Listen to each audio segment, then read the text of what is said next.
Hey everyone, this is Brian Ferguson. I know if you're watching this that you're enjoying the Bumps and Thumps podcast.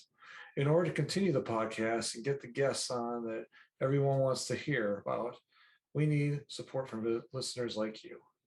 There are a few ways you can do this. One is going to anchor.fm, which will be on the bottom of your screen here, and click the support button. There you can make a monthly contribution to support the podcast. There's also, we have a Teespring store. We have a link down at the bottom of the screen as well for that. And we have products such as t-shirts like this one I'm wearing, backpacks, glassware, and other great items for you to purchase. Those purchases go directly back into the podcast and get on guests that require financial compensation. Thank you again for your support. Go to those websites and support our podcast, and we will continue to bring the guests that you want to hear about, past and present. And thank you for your support and enjoy the podcast.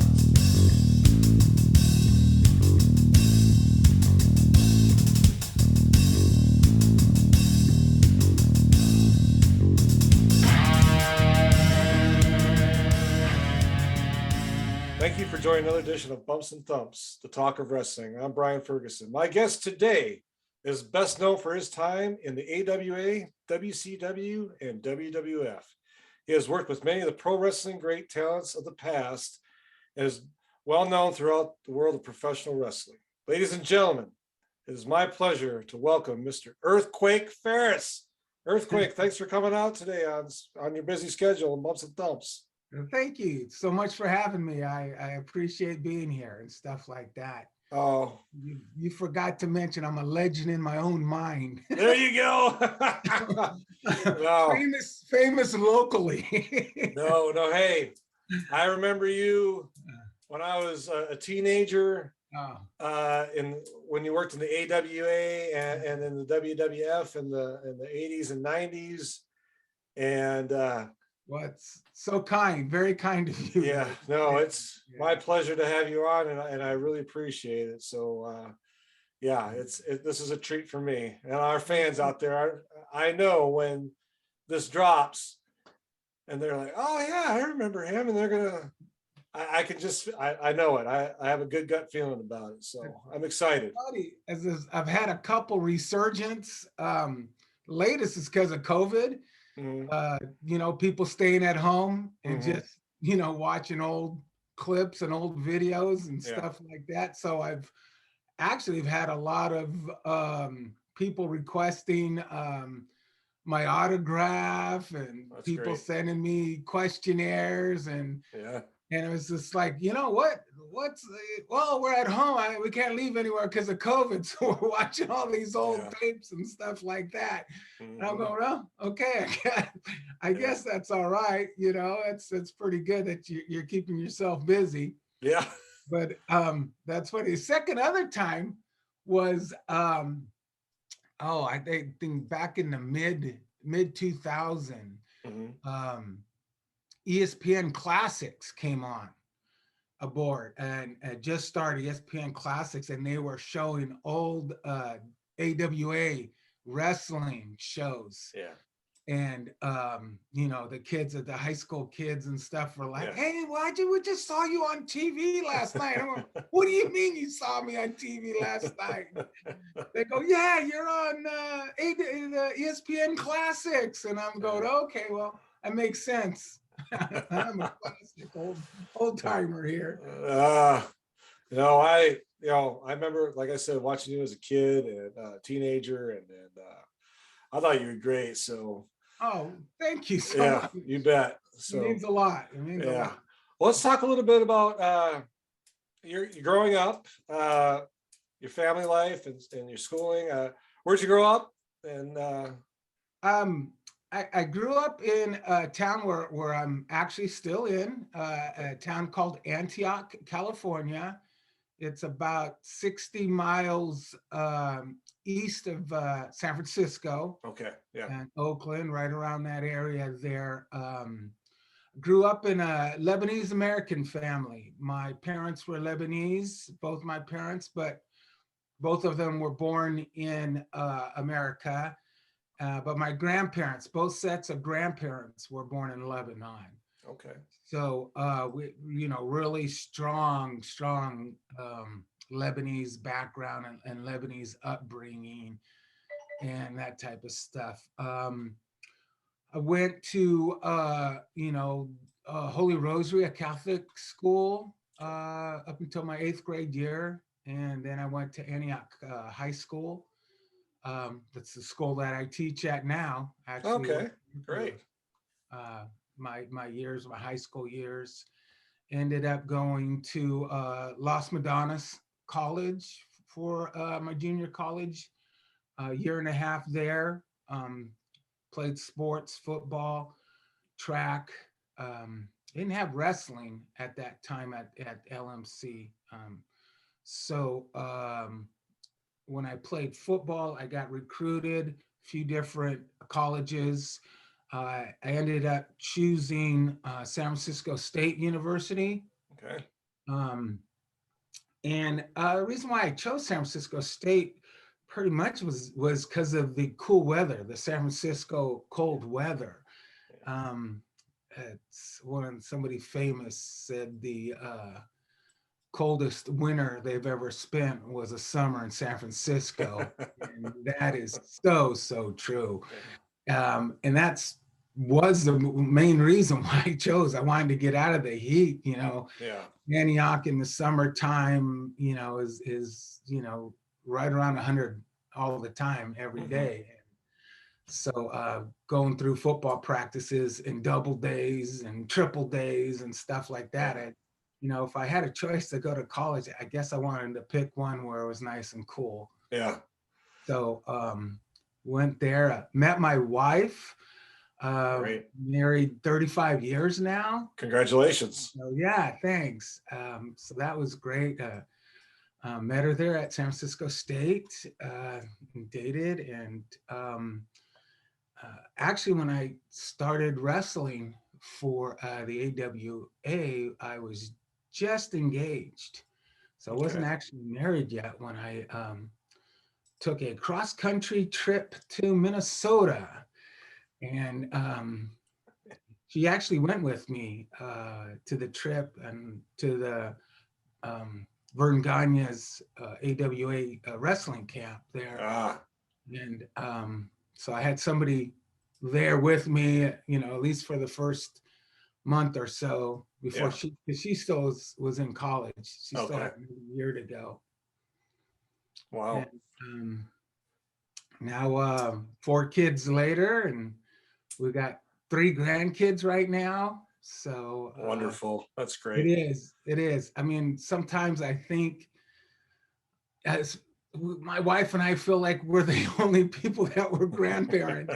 We're like, this is just the greatest grandkids. And I just really love spoiling them. God, I just love getting in trouble from everybody because I'm spoiling those grandkids. Yeah. This is pretty cool. I have grandkids too. I know how you feel. Yeah, I do. You feel like sometimes you're the only ones, right? Yeah. It's interesting. You went to San Francisco. I was actually I lived in Sacramento for about 2 years. It was I was in the Army, and my last 2 years before I retired, I was a ROTC instructor at Sacramento State. So we used to go to San Francisco pretty frequent, and the weather, you're right, it's a big difference. Even from Sacramento, it's a couple hours away, but it's a lot cooler down there. Yeah. And so I understand that. So that's interesting. A lot of connections with Sacramento State. My daughter got a scholarship, a rowing scholarship. Sacramento State. My son, my oldest son, graduated from Sacramento State. All right.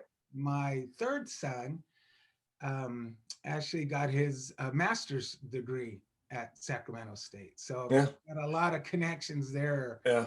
And a lot of money there.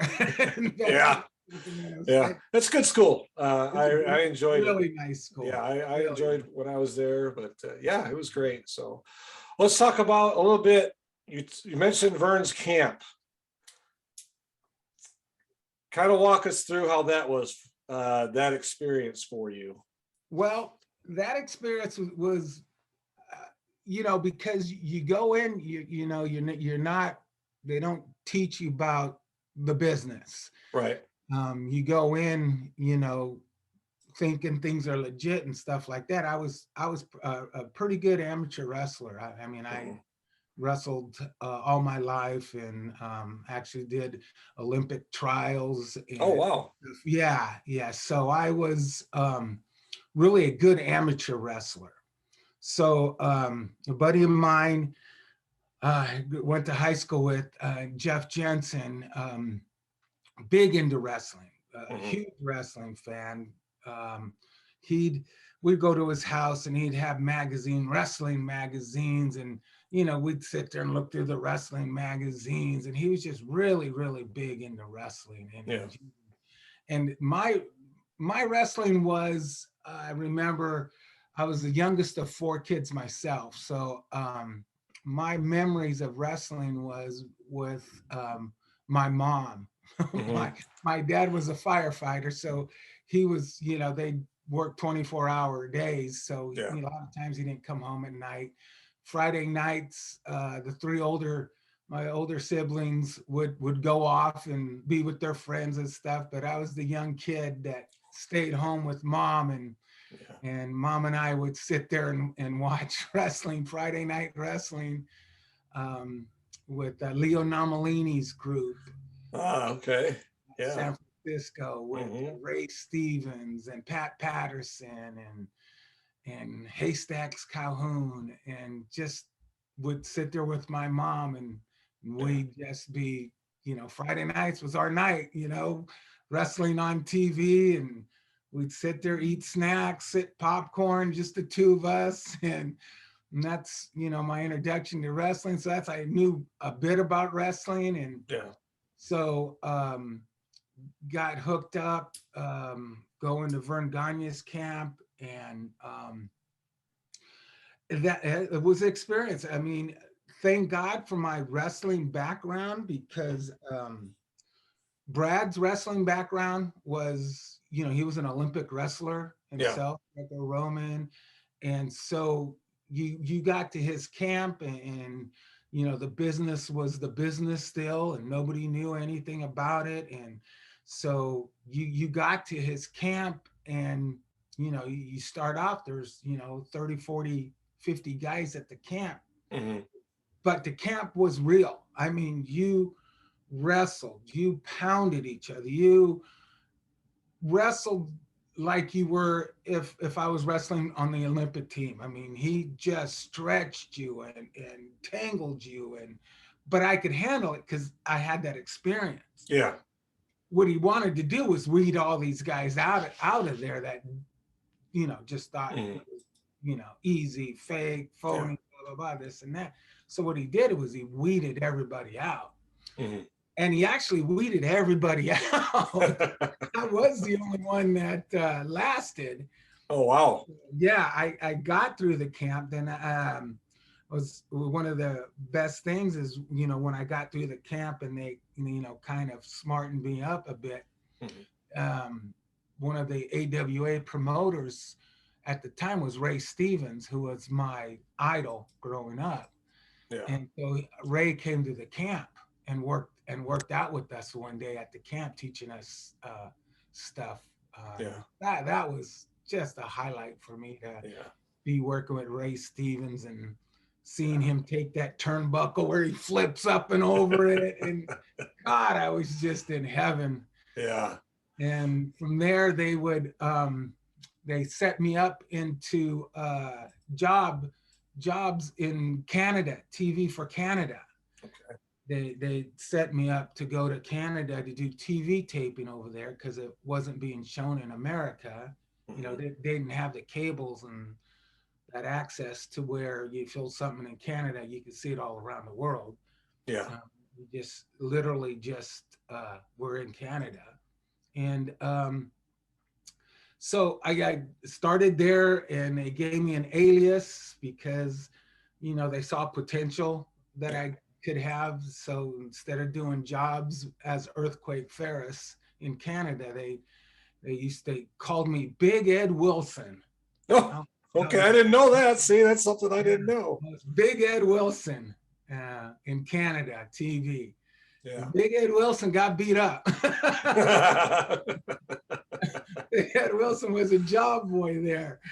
Yeah. And so we'd go like every 3 weeks, I think it was a filming every 3 weeks. So Oh, wow. we'd drive from Minneapolis up to Canada, usually Winnipeg. That's a little drive. That's a little drive. It was a drive, yeah. It was, and we drove, we didn't fly. We were the job boys. So we drove up there. Yeah. And so that's where I first started learning the profession there. Yeah. That's great. Yeah. That's I've heard, I've had on here guys that went to Vern's camp in the early 70s when it was Billy Robinson and Vern doing it, and they said they worked them pretty good. And from what you described about Brad Ringens, it sounds like pretty similar. They say that was one of the toughest but most realistic training camps for wrestlers to go through. Absolutely. Yeah. Like I haven't been to any other ones, but I'll tell you what, to survive Brad Rangens and the Vern Gagne camp and school like that was pretty awesome. And the nice thing about it was that, I'm from California, and so I was able to stay at Brad's place in Burnsville. I believe it was Burnsville, Minnesota. I was able to stay with him. He had a huge place where they trained everybody and stuff. Wow. And I trained Leon the Baby Bull White. Vader. Yeah. I trained him. Wow. I trained the Nasty Boys. I was the trainer for the Nasty Boys. See, I didn't know that either. See, that didn't come up. So that's interesting because those guys obviously were very successful. They made it big. Yeah. And that's see, I didn't know that. I had no idea. That's why we have you on here. See, we learned stuff. Hey, you picked a good person. Of course I did. And that was the good part too. When I reached out to you, I'll let the fans know here that you responded right away. You didn't take like a week or 2 weeks, and you responded right away. And we corresponded and we got everything put together pretty quick. And I appreciate that because sometimes it takes a lot of asking, and I hate to be like a pest. So if I, 2 or 3 times that they don't respond, or I just kind of move on. But I really, again, appreciate you coming on here today. I'm honored that you asked me. That's an honor. I'm honored. Like I said, I want to talk about for your size back then. I mean, you were a big guy, but you could move and you could do the moves. You could do the drop kicks. You're one of the few that were, for a big guy, that could move. Was that when you talked about your wrestling experience and everything? I mean, I'm sure you had a regiment of things that you did to get in that kind of shape, but one of the best thing that happened to me was I love sports. Yeah. I love being athletic. Yeah, I was 300 pounds in high school, but you know what? I played football. Mm-hmm. I wrestled. Yeah. I did track and field. I was a 3-sport person in high school, and I ended up doing 3 sports in college, which is unheard of. Nobody in college, would do 3 sports. I did 3 sports in college, and it's just, I kept myself active. You would think I'd have been 100 pounds with all the activity I did, but I'd eat 100 pounds. Well, that's the thing is that, as long as you're active and you eat the right stuff, there's people, there was what's that, Michael Phelps, Olympic swimmer, he ate 10,000 calories a day when he was an active swimmer. Yeah. But he was in great shape. And kind of like you, I'm sure you know, you were a big guy, but you're strong and athletic and could move. And I think that's what made a lot of people watch you. At least it did me. When you were on TV and you were on, I was like, man, that guy can move for how big he is, you know. Yeah. And it was amazing. I enjoyed it. I know a lot of people did. Yeah. So. I said it had to do with just playing 3 sports and growing up just doing sports all the time. Yeah. That's pretty amazing. We have the video games they have now. Yeah. When there's no video games. Yeah, no. We had I had an Atari, but I didn't get to play it very often because I was limited. My parents were pretty like, you only play it for an hour or whatever, that's it. So nowadays anyway. That's all they do now. Yeah. True. Even in PE classes, they'll sit there on their phones playing video games. So it's like, what the hell? Yeah. So you teach at a high school, you said. Yes. So what do you teach? I am a PE teacher. There you go. Yeah. I got my degree at San Francisco State in my credential there also. So. That's great. It's something that, a lot of guys that are in the wrestling business, once they do their run, sometimes it's hard for them to get, back into normal society. And, that sort of was easy for me. I had something to fall back on. Right. A lot of guys don't. Maybe because I had something to fall back on, it was easier for me to walk away. Mm-hmm. I did a 6 months in Europe for Otto Vance's Otto Vance tour, and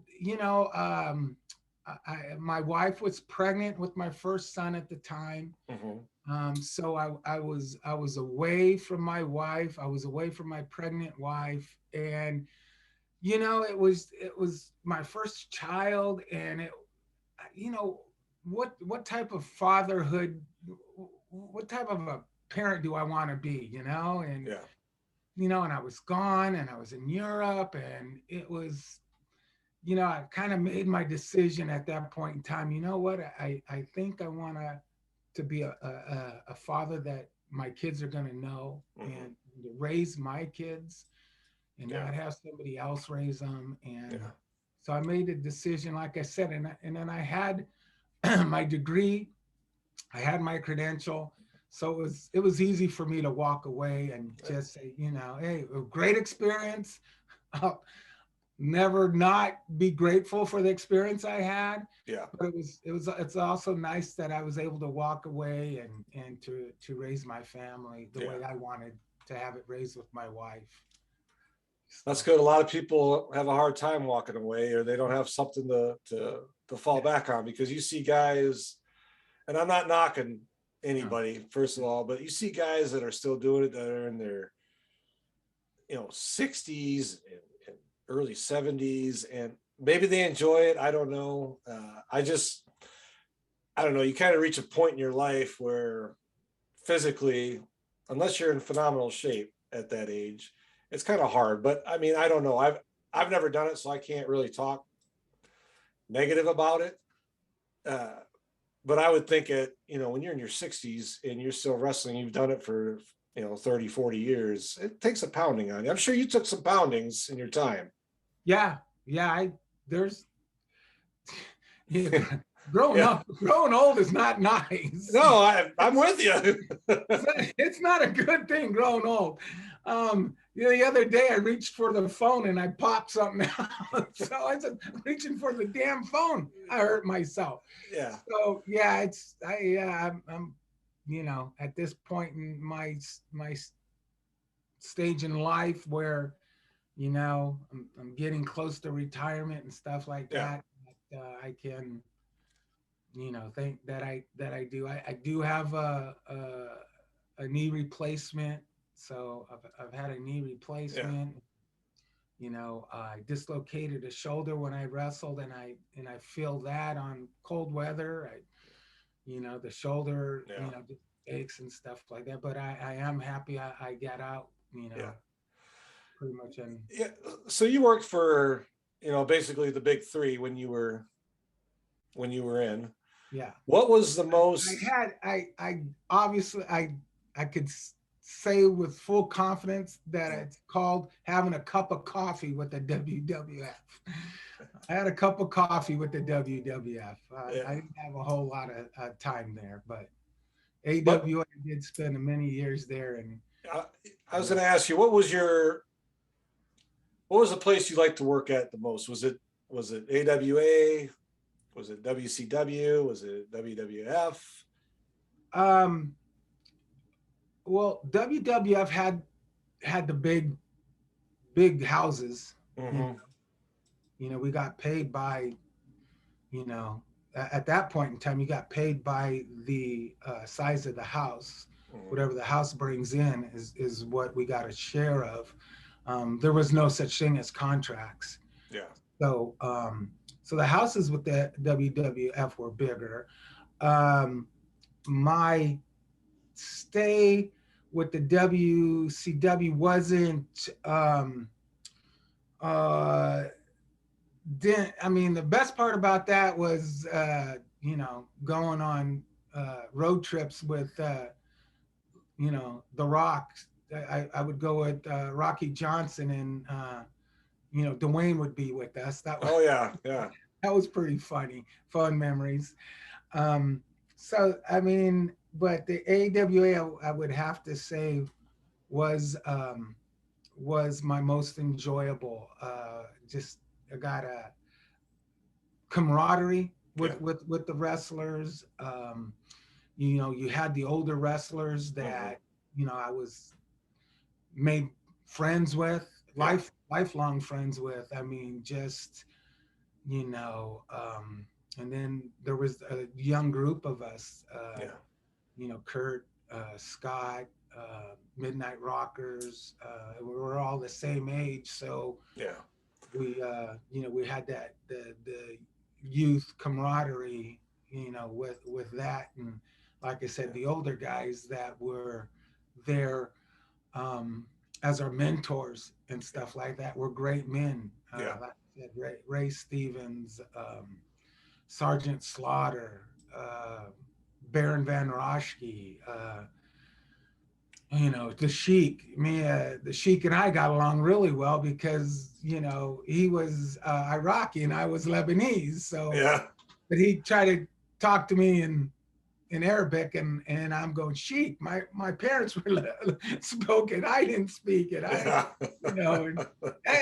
what's the matter with you? You let me learn the language. Hey, I have a tough enough time learning English, Arabic.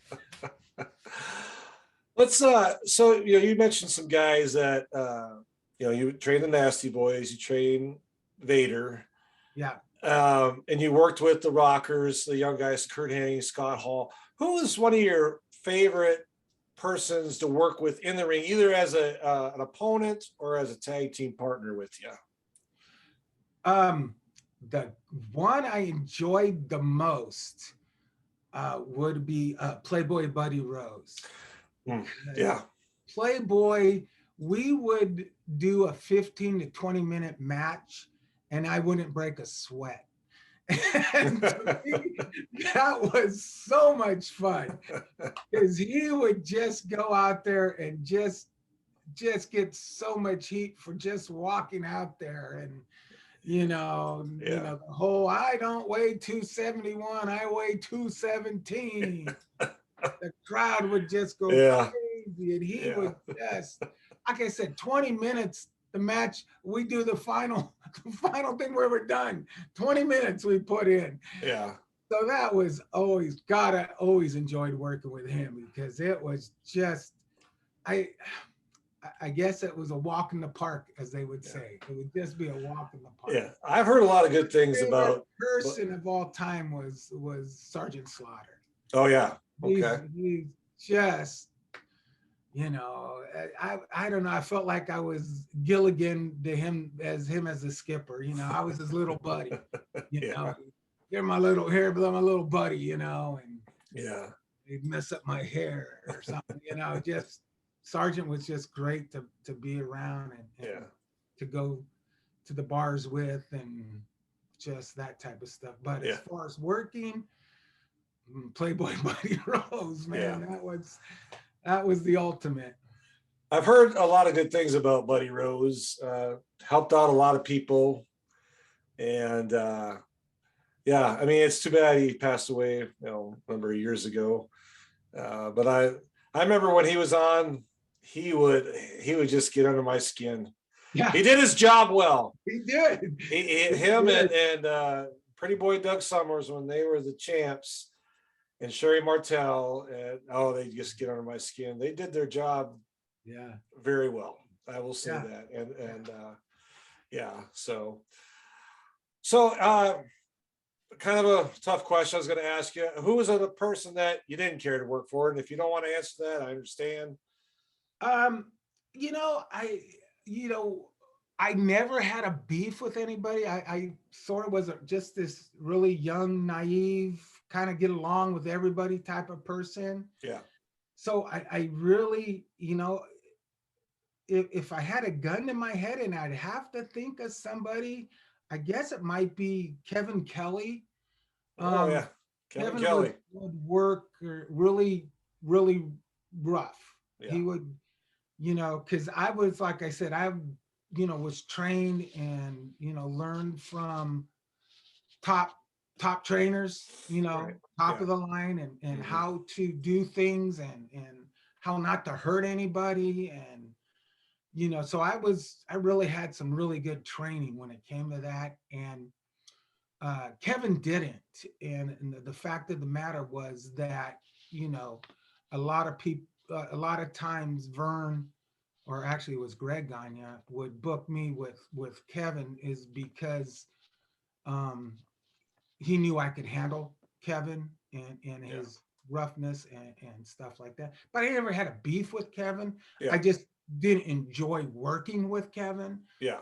I mean, that's about the best way I could put that. I just didn't enjoy working with him. Yeah. Never had a beef with him. Yeah. I didn't have a beef with anybody. I really was able to get along with everybody. Yeah. That's pretty rare. You didn't have any real heat with anybody. Yeah. I mean, there's been a few guys I've talked to in the past, but that's good though. I mean, that says a lot about you as a person. That is me in a nutshell, I guess. Yeah. It comes, just like what I'm working on, what I'm doing now, a lot of things, a lot of the project that I do, I like doing is I work with special needs kids.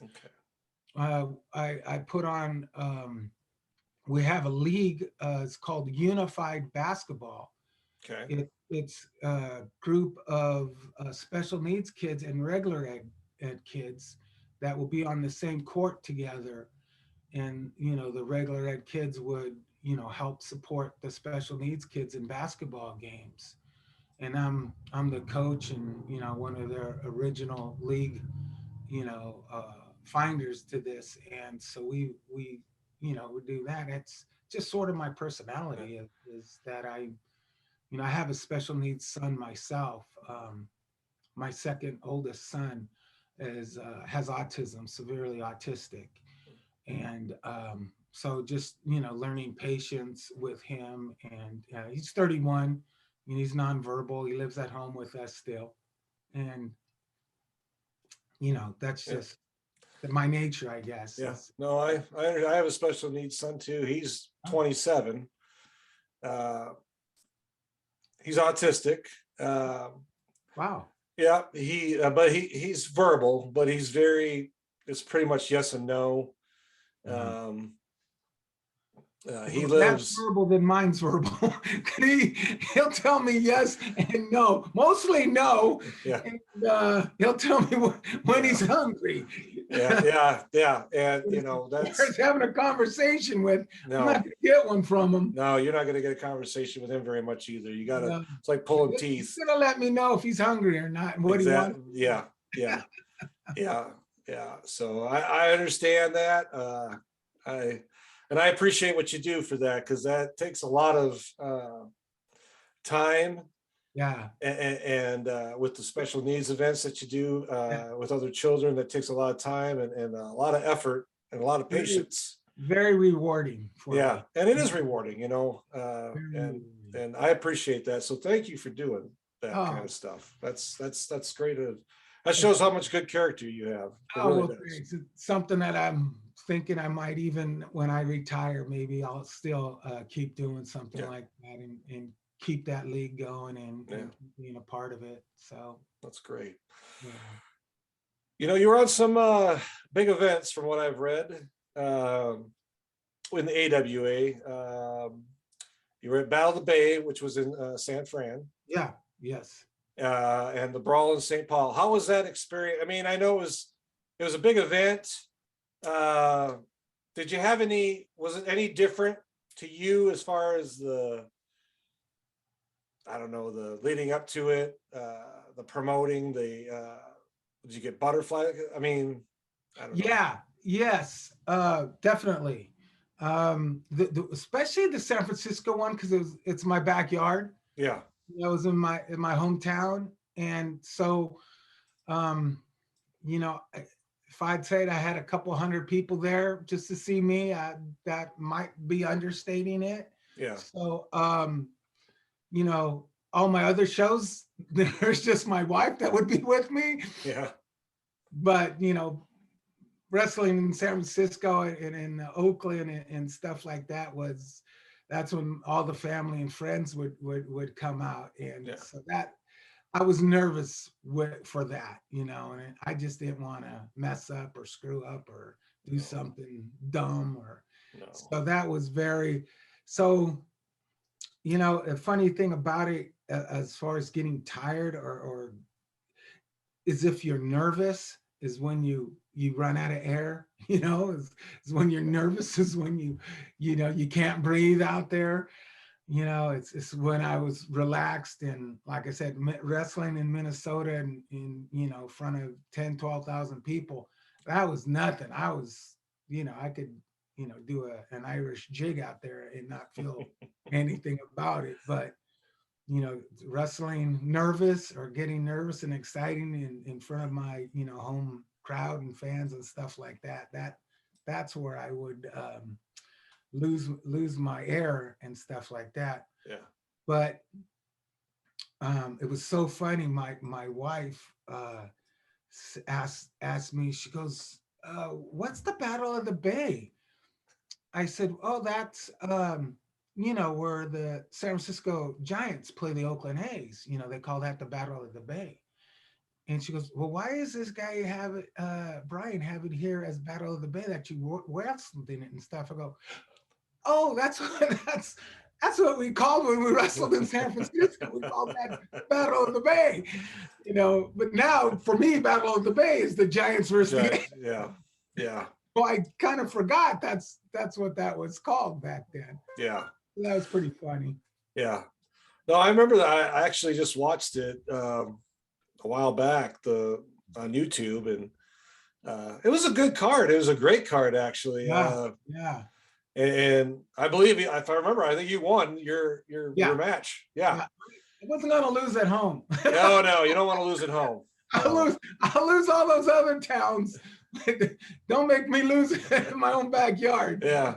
That's right, because they said you were from San Fran, I believe, or Oakland. I don't remember which one they said, but that's the Brawl in St. Paul. That was another big match. It was I think on Christmas Day, I believe. Yeah. It's funny, those Christmas shows in Minneapolis. Oh my God, those houses, everybody came to them. I mean, it was like, my mom, when I was alive, hey, are you coming home for Christmas and this and that? It was like, no, biggest show, my biggest payday is Christmas night. Yeah. So we'll pack whatever it is, wherever it can hold. We would have packed it in Minnesota. Yeah. And it's odd because you would think people would want to stay home, but I guess, and I understand it now, it's like, okay, you had your Christmas dinner, you had your Christmas presents open in the morning or early afternoon. what else is there to do? Let's have a wrestling show that night and entertain some fans. Exactly. And it worked. Pack it. Oh my God, they would pack it. Yeah. I mean, that was their tradition. Yeah. I swear to God, I asked somebody, I said, why are you showing up? This is our tradition. We've been doing this since we could remember. Yeah. You know, yeah. we go to church, we eat our late lunch, dinner, early dinner, and we head out to the wrestling show. Yeah. That was it. That was tradition. Yeah. That's what they did every year. Yeah. And so, I was just telling my, and I swear to God, they stole the scene from was Christmas Story, the scene from the Christmas Story where they had to go to a Chinese restaurant and eat. Do you remember that scene? Yes, I do. I swear to God, that happened to me and my wife. We did that. We went, and I swear to God, they sat there and sang to us, rah, rah, rah, rah, rah. I swear. I mean, somebody filmed that story, took it from my life. Yeah. It was my wife and I, the only two people at a restaurant. It was a Chinese restaurant. We're the only two people in the place on Christmas Eve, Christmas Eve. Yeah. Yeah, because like I said, we had the big show Christmas Day. So yeah, that's funny. So let me ask, do you watch any wrestling today? I do not. Now, okay. I do. I did enjoy The Rock and Stone Cold. Mm-hmm. When they were having their thing going, that was pretty interesting and stuff. Yeah. By the time my kids were at the age to where they were able to watch wrestling turned. It went from when I was wrestling, when you were watching it with me, we were to bring in the kids, and the kids would have their parents. That's, the kids would bring their parents. Yeah. And then the demographic thing changed right when my kids were about right in that age, to where they decided, well, let's get the males from 18 to 40 or whatever and go for them. And they had the, negligee matches and just stuff that I wasn't real proud of or proud to be a part of, and have my kids to watch that or to see that and stuff. It wasn't what I wanted. So I really stopped everything completely. And then, like I said, when The Rock and Stone Cold had their thing going, that was pretty fun. And I kind of started watching a little bit again. Mm-hmm. Speaking about the classics, ESPN classics, I took my family to Disneyland. So we're at Disney. I have my whole family there, and we went. We closed the park. The park ended. It closed like about 10 o'clock or so. So we closed it, and so we went to go to dinner. And the only places open around there was the ESPN Zone cafe or dining area. It's called the ESPN Zone. Mm-hmm. So you can go and eat there. Right. So I took my whole family. We're all there sitting down eating, and we're ordering and this and that. And all of a sudden, there's 10, 12 TVs around. And my daughter goes, Daddy, that's you out there. That's you wrestling. And we all stopped. We all looked at, and here I was, the ESPN Classic. And there I am, jumping down in the middle of the ring.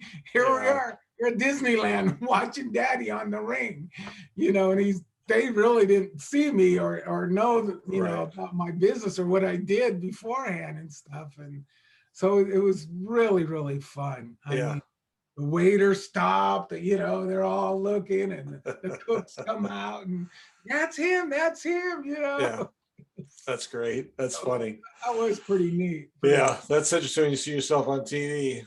Yeah, with my kids for like the first time.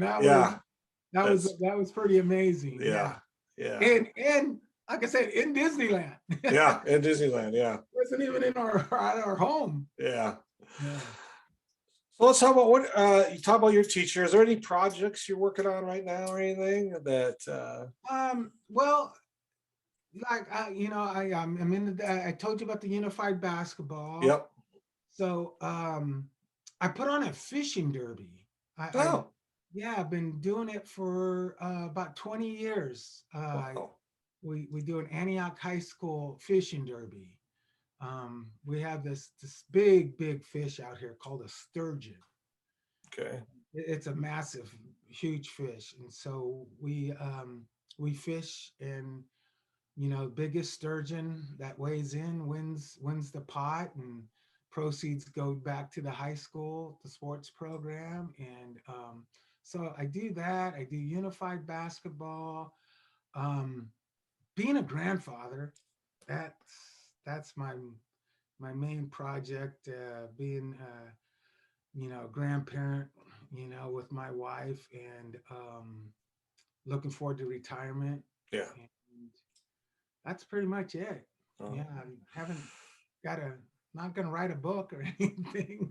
No, yeah, I'm sure you'd have some interesting stories. I'm sure. Yeah. I think they'll die with me. Well, I want to thank you for coming on today. I really appreciate it. I know the fans that are either watching this or listening to it appreciate what you've done and brought to the business. And ladies and gentlemen, Earthquake Ferris, sir, thank you for coming on. I appreciate it. My pleasure. I really enjoyed this. This was fun. Thank you. All right, thank you very much. And fans, we'll talk to you soon.